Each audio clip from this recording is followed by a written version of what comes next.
Olá, meus amigos, começando mais um episódio do nosso podcast aqui da 35ª subseção, Formalidades à Parte.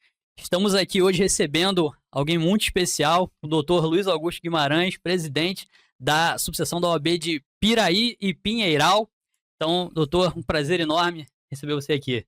Doutor Lucas, é um prazer enorme te reencontrar, a gente que também faz parte da cúpula criminal também, agora encontrando aqui você pessoalmente, sendo muito bem recebido aqui também pela doutora Luciana, presidente aqui da subseção. É um prazer e vamos bater um papo, vamos botar a prosa em dia. Exatamente. Isso aí, eu fui intimada a participar dessa conversa hoje aqui, porque a conversa hoje vai ser importante e informativa aí para a sociedade. Mas eu só estou aqui para fazer as perguntas, entendeu? Porque desse assunto os dois aqui são fera e vão mandar bem aí. Obrigada por ter aceitado o nosso convite, participar. É sempre um prazer. Conta sempre comigo. Agora Precisando, aqui, tamo aí. Formalidades à parte, a gente quer que seja um bate-papo descontraído, para que essa conversa chegue ao maior número aí na nossa sociedade, para ter informação. É isso que a gente precisa, não é isso? Exatamente. E justamente, nosso tema de hoje ele vai ser um tema importante e ao mesmo tempo complexo, que é o feminicídio. E justamente, né, doutor, você estava falando ainda agora que só ia fazer as perguntas, mas nós fizemos questão, eu, doutor Luiz Augusto, de você compor aqui a mesa, porque feminicídio envolve mulher e nós temos aqui em Rio Bonito uma presidente, então tem que estar aqui representando nesse podcast. E sempre em defesa das mulheres. Exatamente. Né? Uma preocupação aqui da nossa subseção. Então, é muito bom ter vocês aqui conversando sobre esse assunto. Homens, para informar outros homens. A gente precisa dessa informação para que não aconteça mais esses crimes, né? A gente sempre comenta muito isso, justamente falando que nós, enquanto homens, nessa luta, a gente tem que ser parceiro, a gente tem que ouvir, a gente tem que se colocar no lugar de escuta, enfim. E aqui a gente vai discutir algumas dessas consequências, que acho que vai ser muito agradável. Agora. Tivemos restaurações legais importantes, de pouco tempo, que, enfim, algumas um pouco polêmicas, mas de todo modo a gente vai conseguir, espero que a gente consiga aqui discorrer e falar tudo da maneira mais clara possível, com formalidades à parte também. Era para estar sem gravata, né? Mas mas aí dia de expediente ainda. Formalidade demais, né? É informalidade demais, é verdade. Vamos lá, então, Lucas vai começar aí, qual vai ser a primeira... Vamos abrir essas perguntas, como é que a gente vai fazer? Vamos trazer algumas questões sobre o feminicídio, né?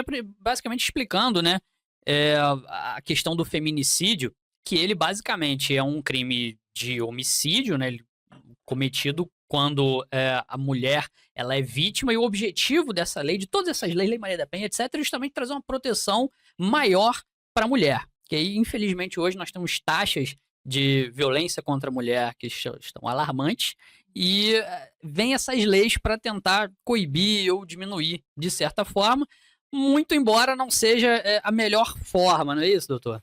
A gente sempre fala, né, doutor Lucas, a gente que está dentro da lida aí do direito penal, seja do júri, mas no direito penal de um modo geral, algumas preocupações que nos geram, às vezes, doutora Luciana, por o que a gente chama de direito penal de emergência. A gente percebe em algumas situações que a nossa sociedade vai evoluindo, discute coletivamente certos temas e, às vezes, o direito penal se utiliza do direito penal para isso. Eu entendo que a intenção ela é salutar, a proteção integral da mulher ela é algo que deve ser sempre buscado e a intenção é muito boa, mas, às vezes, em alguns momentos a gente vai poder discutir isso aqui ao longo, a forma como é feito isso nem sempre é a melhor, mas, assim, de todo modo, eu acho que toda alteração que venha a buscar proteger, ela tem o seu fundo positivo, mesmo que não seja 100% positivo, mas a gente tem um fundo positivo. E a busca aí por esse combate à violência doméstica. Então, vamos lá, a gente separou algumas perguntinhas aqui. Primeira delas, qual a diferença entre homicídio e feminicídio? Para começar a informar aqui para a sociedade. Doutor Lucas, pode... Basicamente é o seguinte, né? Como eu já havia falado rapidamente, o homicídio, né? Ele é o delito de matar alguém. Matou alguém, vai cair no homicídio. E aí, antigamente, até pouco tempo atrás, a gente tinha... Pois é, um ano atrás, exatamente. A gente tinha uma qualificadora do crime de homicídio, que é matar a mulher por razões de gênero. E aí, uma qualificadora, o crime fica mais grave. E aí, tivemos uma mudança recente que transforma num outro crime, num crime autônomo. Vou deixar o doutor falar um pouquinho mais sobre isso. Exatamente. E a intenção disso é justamente dar o devido destaque e se gerar uma nova pena, basicamente. Obviamente, muito mais grave. Bem mais grave. Exatamente. Então, justamente, a gente, por exemplo, só a título de exemplo, o homicídio simples, a pena mínima é de 6 anos. Homicídio simples. O feminicídio, ele começa em 20 anos. Há uma diferença considerável. Essa é até uma das críticas de muitos, até doutrinadores. Quem somos nós, né, doutor Lucas? A gente estuda bastante, mas a gente é igual Sócrates. A gente só sabe que nada sabe, a gente só estuda.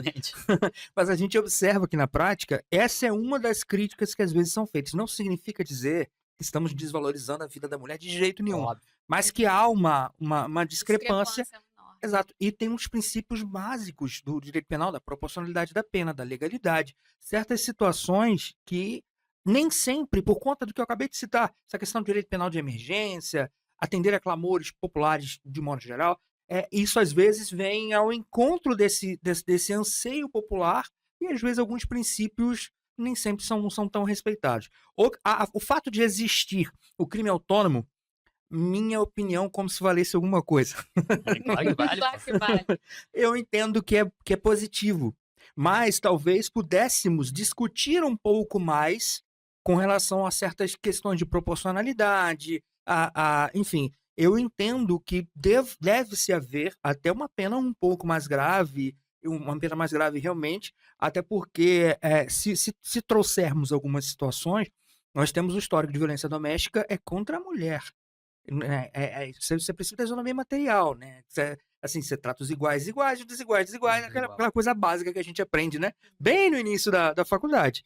Eu entendo que a existência disso, ela é positiva. A questão é a dose, talvez possa ter exagerado a gente está numa onda crescente aí de crimes de feminicídio, né?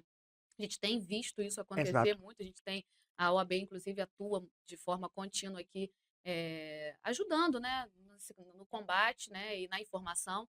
Mas eu não sei por quê, não sei se vocês têm essa informação, assim, o que vocês pensam sobre isso? Porque a gente está numa onda crescente, não sei se as mulheres estão tendo mais voz para poder, para poder denunciar, porque antes o silêncio era muito grande, mas estão tendo coragem para fazer isso e talvez a pena ser um pouco maior, um pouco não, bem maior. Mas talvez seja para de fato tentar inibir que isso aconteça, né? Não sei, o que vocês pensam sobre essa é uma questão que o que acontece, como o doutor falou. A gente no Brasil, a gente tem uma mania de querer tapar o sol com a peneira, e aí quando tem um problema, a gente rapidamente cria uma legislação penal. Então, nós tivemos agora um exemplo recente da Lei Felca, por exemplo, que trata de menores de idade na internet. Nós tivemos, por exemplo, a Lei Mariana Ferrer, que é sobre situações de violência de gênero em audiências, principalmente criminais, né, que foi o caso dela. Mas, como o doutor falou, qual que é o grande problema? O direito criminal, ele tem um princípio basilar dele, que é o da fragmentariedade e a última raça. Você só usa o direito criminal se todos os outros ramos do direito derem errado e não conseguirem suprir aquele problema, aquela questão. E aí a gente fica, na verdade, o quê? Tem um problema, tem vários índices de crimes contra a mulher. Tem que resolver de outra forma. Não é que não exista... Tentar, né? Pelo menos. Por exemplo, não se fala muito em política pública, se fala em punir. Punir. Tem que punir? Óbvio que tem que punir, evidentemente. Não é porque a gente é advogado e fala que não tem que punir. Claro. Não é isso. Mas se a gente faz políticas públicas no sentido de evitar ou conseguir, de certa forma, inibir o índice da violência doméstica nos primeiros graus, por exemplo, o machismo, a misoginia, isso tende a diminuir. Dentro dessa linha, doutor Lucas, o que a gente observa, e eu gosto de ler algumas coisinhas de sociologia, antropologia, eu sempre gostei desse tema, são temas que eu gosto, me interessa bastante.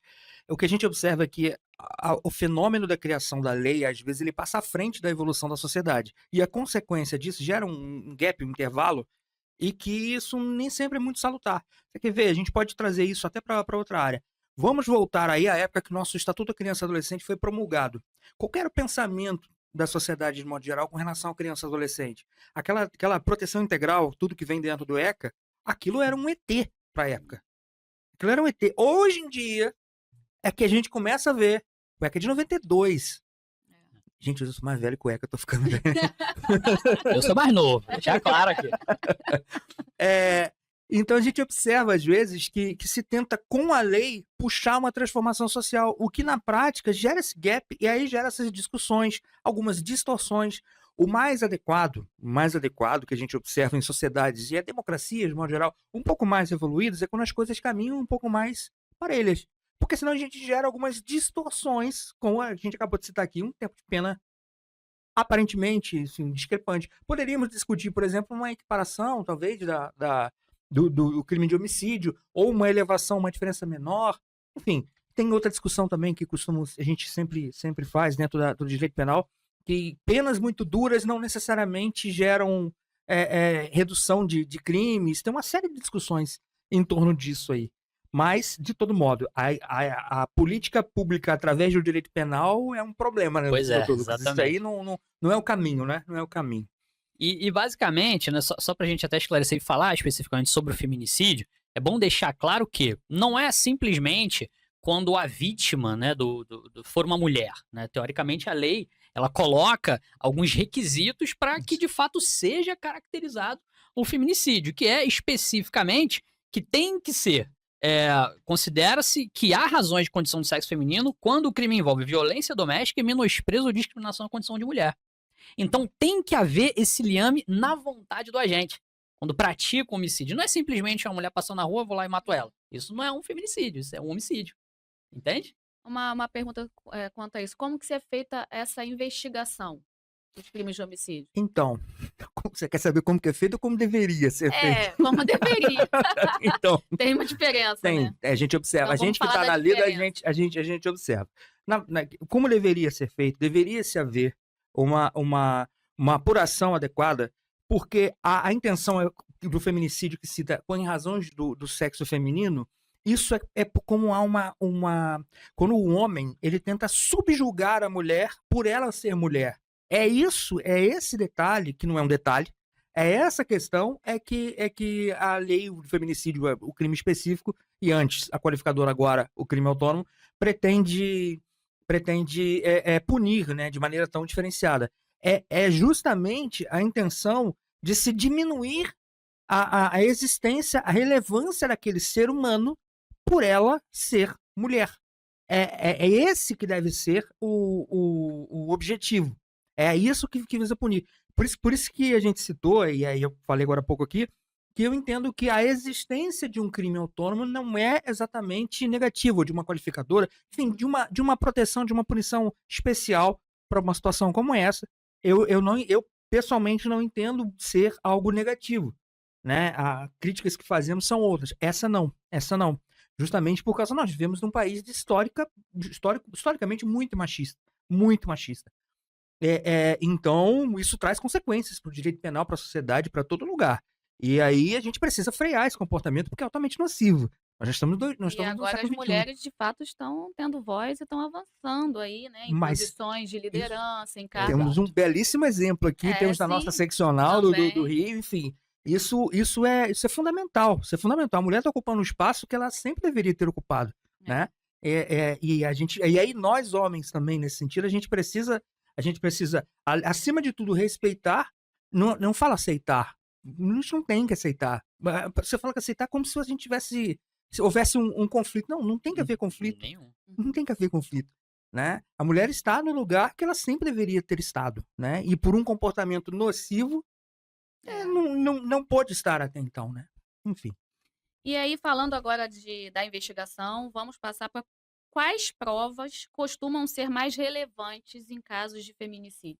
Basicamente, é o seguinte, né? O que o doutor estava falando sobre como deveria ser, né, as investigações. Aqui no... E como é, né? Como é o seguinte, né? Como muitas vezes a gente usa até nas nossas defesas de júri, né? Às vezes a acusação ela vem com o que a gente chama de visão de túnel, ela foca na pessoa e todas as investigações que ela faz é para chegar naquela pessoa, certo? Quando, na verdade, deveria se investigar o fato.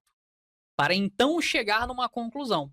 E qual que é a questão especificamente do feminicídio? Muitas vezes, por exemplo, não há uma questão de misoginia, não há uma questão de violência doméstica, mas por aquela situação pode-se entender que há um menosprezo à situação da mulher, vai cair como feminicídio. Porque, como eu expliquei, precisa da vontade do agente ter o menosprezo. Entende? Então, vou pegar um exemplo prático, né? Que eu estive defendendo com outros colegas até da cúpula, num julgamento do júri lá no Rio, que foi o seguinte, uma briga de vizinhos. Uma briga de vizinho, um homem contra uma mulher.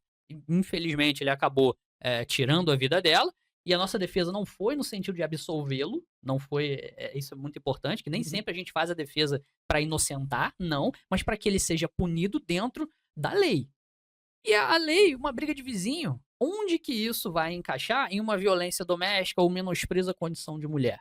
Entende? Veja, o homicídio aconteceu num conflito, evidentemente, mas não necessariamente aquele conflito tinha subjugação, como o doutor falou brilhantemente. A gente costuma falar, até eu costumo usar essa frase, inclusive com alguns clientes também, que às vezes nos chegam casos que você fala assim, o cliente às vezes está esperando que a gente, apesar de na cúpula a gente usar a capa, mas não é a capa de milagreiro, aquilo não é isso. Apesar da gente se dedicar, obviamente, às defesas, mas a gente tem um princípio básico, o advogado criminalista que se preze e que pretende seguir, ele tem um princípio básico, a transparência do cenário com relação ao cliente. E que a defesa, às vezes, do criminal, ela não é igual um interruptor, que é on-off. Condenado ou absolvido, não é isso. Tem um dimmerzinho no meio aí, porque a nossa, não é raro, é bem comum, a gente não brincar é raro, mas acontece muito. O que a gente observa são situações em que a acusação vem com coisas muito fora do que as provas dos autos ali apresentam. Pesando a mão. E aí o nosso papel, às vezes, nem sempre é buscar a absolvição, porque às vezes não é possível, é buscar a justiça. E aquilo que é justo é muito simples, é igual quando a gente vai experimentar uma roupa, né?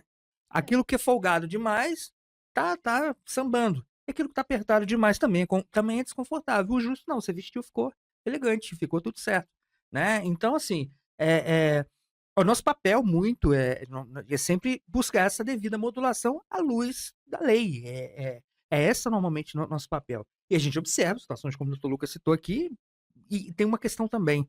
A gente observa que leis novas, quando vêm a atender a anseios sociais, há uma tendência de aplicação quase que na tarrafa. A gente observa, às vezes, esse fenômeno na prática também. São situações recorrentes. Vamos lá, mais uma aqui. Existe algum mito sobre o feminicídio que vocês gostariam de esclarecer? Mito? Bom, o que existe é o seguinte, por exemplo, às vezes se fala muito de que é necessário, por exemplo, que as vítimas vivam juntas. Não, isso não é obrigatório.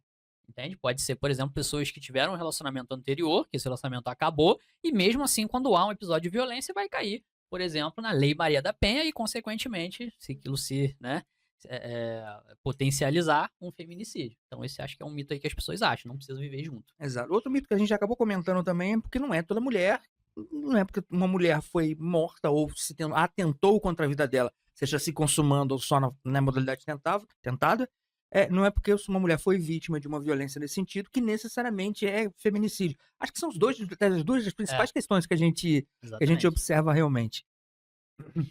E a opinião de vocês de como a sociedade pode ajudar para prevenir esses crimes? Olha, Política pública a gente já falou, né? Sim. E eu acho que acontece muito, porque a gente tem trabalhado aqui, pelo menos aqui no município, a gente vê isso acontecendo nos Bastante. 3 municípios, né? Tanguás e Silva Jardim também. A gente tá, a comissão da OAB Mulher está trabalhando muito, ajudando, né, nessas políticas públicas. Mas agora, de um modo geral, a sociedade, o que vocês acham que pode ter de contribuição? Pode ir lá, meu Não, querido. basicamente é o seguinte, a questão de contribuição, para além das políticas públicas, né, entra na parte da conscientização e o uso responsável da Lei Maria da Penha. Por quê? Não é o tema aqui, e obviamente é um índice minoritário, mas existe o seu uso indevido. Como, por exemplo, utilizar da Lei Maria da Penha para tentar ganhar uma ação de guarda, para facilitar o entendimento do juiz numa situação de pensão, por exemplo. Para se vingar quando tá com... Para se vingar, inventar uma situação que não existe, ou até mesmo ampliar aquilo que aconteceu. Às vezes aconteceu um pequeno delito, e aí a vítima vai lá e aumenta. Entende? Isso também é ruim e acaba descredibilizando, às vezes, quem realmente precisa Exato. da proteção da lei do feminicídio, por exemplo. Acho que sobre isso tem 2 pontos. Além desse, que o doutor Lucas citou, que eu tenho até eu tenho alguns comentários até sobre isso, é algo que eu sempre busco refletir sobre. Tem uma outra questão, acho que é uma questão muito típica da nossa sociedade, que é uma falta de educação. E eu falo educação como estudo realmente. A gente sabe que o crime a violência doméstica contra a mulher ela não tem classe social. Mas eu falo educação no sentido de maturidade democrática, de maturidade humana, discussões sobre temas sensíveis à sociedade. Isso a gente não observa muito na nossa sociedade. A gente vem nos últimos anos, não é tomando lado político de jeito nenhum, mas as pessoas perderam a capacidade de dialogar. Isso que a gente está fazendo aqui, cara, é tão agradável, é tão bom, é tão legal, é tão bom. A gente cresce tanto ouvindo, sabe? Ter aquela coisa que a gente ouve desde criança também, né? A gente tem dois ouvidos e uma boca. Isso deve significar alguma coisa. Então, assim, acho que essas discussões sobre essas questões, a gente tá tudo muito polarizado. A gente parece que esqueceu de conversar, de dialogar. É de momentos, é de oportunidades como essa Uma que a gente coisa observa. que eu fico observando também é que a gente tem vivido uma vida muito corrida, né? Então, cada Sim, um tem cuidado da sua vida de forma muito egoísta, muitas das vezes. E às vezes, no nosso lado, nosso ambiente de trabalho, nosso vizinho, vem acontecendo coisas que eu acho que a sociedade tem que ter um pouco de atenção nesse sentido, para evitar, né, para poder de repente ajudar uma colega de trabalho a tomar a iniciativa da denúncia, né, ou de mudar de vida, ou de interromper um relacionamento abusivo, que muitas das vezes a mulher não tem essa coragem, exato. né, às vezes por uma dependência econômica, né, precisa ou até porque uma questão de o tempo todo foi tratada dessa forma e aí anos de relacionamento não consegue sair daquele relacionamento, né. Perdão, Não, jamais te interrompendo. imagina. Isso é uma questão que até que o doutor Lucas citou, e aí comentando também sobre isso, que às vezes o mau uso de todas essas políticas também é de responsabilidade da própria advocacia. A gente tem que fazer um meia-culpa nesse sentido também. E aqui deixa um apelo até aos colegas. Lei Maria da Penha não é brincadeirinha. Foram muitas mulheres que literalmente deram o seu sangue, além da própria Maria da Penha. Enfim, a história dela se tornou bonita porque fizemos disso uma luta, um símbolo para o combate Mas ela é bem triste na é prática. completamente triste. Acabou que dessa dor, desse azedo limão, fizemos uma limonada para tentar tratar desse tema. Agora, esse mau uso, justamente, ele deve ser coibido, porque isso eu considero, como eu disse, um grande desrespeito a tantas vidas, a tanto sangue literalmente derramado para isso. Isso gera a descredibilidade de todo esse arcabouço de direitos, todo esse sistema de proteção que ele é muito bom. Enfim, acho que todos nós temos responsabilidade. A gente tem o hábito, a gente observa muito na diligência de ordem. Cadê a OAB? Cadê? A gente ouve demais isso, de novo. Uhum. Porque a gente tem a tendência, acho que vai muito ao encontro do que a gente citou aqui, a gente tem muita tendência de terceirizar culpas. Ah, não, é a OAB que tem que fazer. Não, cada um de nós tem Tem uma possibilidade. parcela de Exato. responsabilidade, E né. nós, dentro da advocacia, também. Não é uma estratégia de negociação você forçar a barra de uma situação que não aconteceu. Há de se ter responsabilidade com a utilização desse sistema e a promoção de debates nessa linha, disso tudo, acho que isso vem gerando aí a maturidade necessária para que eu espero. Eu já falei isso algumas vezes. Às vezes parece que a gente é meio sonhador, mas não é. John Lennon já falou, já disseram que eu sou um sonhador, mas acho que eu não sou o único. Eu espero que a gente, em breve, não precise mais ter discussões e ter debates dessa natureza, e não porque eles não são relevantes, é porque eu espero que não seja mais necessário, que isso esteja no nosso sangue, Tomara, né. né?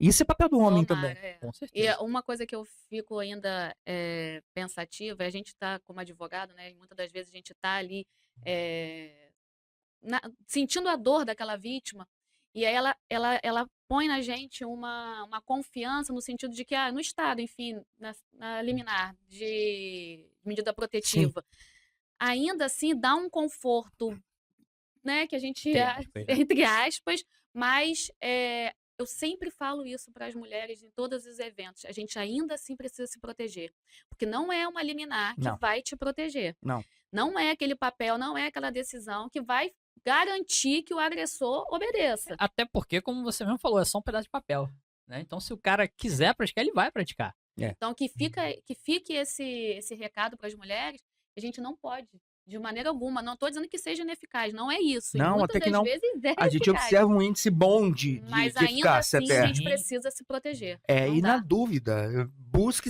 os direitos, busque os órgãos necessários. Cabe às autoridades apurar se aquilo é crime, se é feminicídio, enfim, cabe, mas na dúvida, se a pessoa se sentiu ameaçada, se sentiu, a mulher se sentiu ameaçada, se sentiu desprotegida, ela tem que buscar os órgãos. E não é vergonha passar por isso. Vergonha é de quem agride. Exatamente. Não é vergonha, a vítima assim, a vítima tem que ser acolhida. Isso é uma coisa que a gente observa também na nossa lida profissional também, até dentro do método da cúpula também. Sim. De maneira nenhuma se ataca vítima mulher.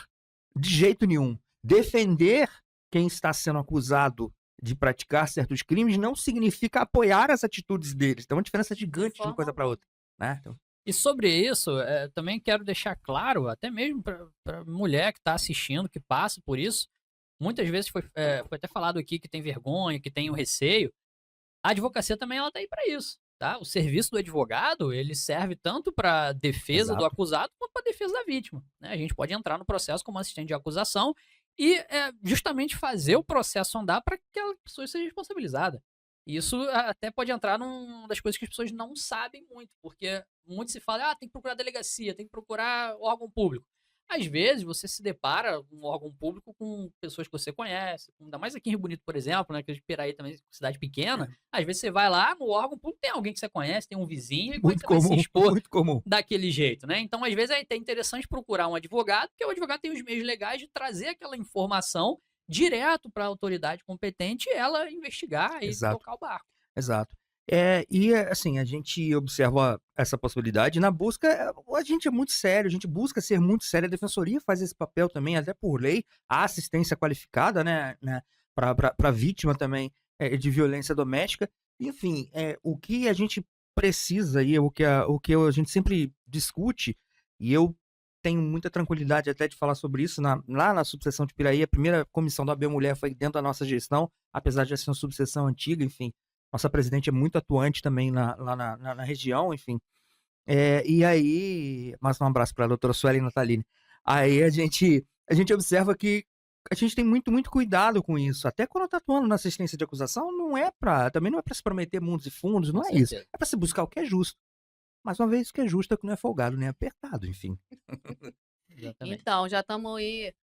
Já recebi a mensagem aqui que a gente precisa finalizar. A gente fala Sim. demais. O O advogado tempo, fala demais, advogado gente. fala demais, Meu mas esse Deus! podcast a gente tem essa formalidades à parte, né? A gente tem um intuito de ser pequeno para ter uma audiência Com legal, para certeza, poder. com certeza. Só que a gente tem assunto pra caramba, né? Tem Então a muito. gente vai ter que E vai fazer puxando, vai outros desenvolvendo. episódios aqui para poder conseguir falar Mas eu tudo que a falo gente com o tem Dr. pra falar. Lucas aqui, o grande tribuno de júri aqui, fala 1h30, Isso. 2 horas sem parar. Como é que pelo pode amor de falar aqui rapidinho, Pois né? é, Não pô, tem 20 como. minutos é só as considerações iniciais do Exatamente, júri, né? pô? exatamente. Olha só. Só os cumprimentos. Exatamente. Então, mais uma vez, eu queria agradecer a vocês dois e queria que vocês deixassem aí uma mensagem final sobre o feminicídio, mas assim, no intuito de que a gente evite isso, que vocês Com não tenham um certeza. trabalho mais Com sobre certeza. isso, né? Porque é o que a gente quer, de Não, verdade. primeiramente, né, agradecer de novo aqui a Luciana, nossa presidente, e sempre deixar claro esse projeto aqui que é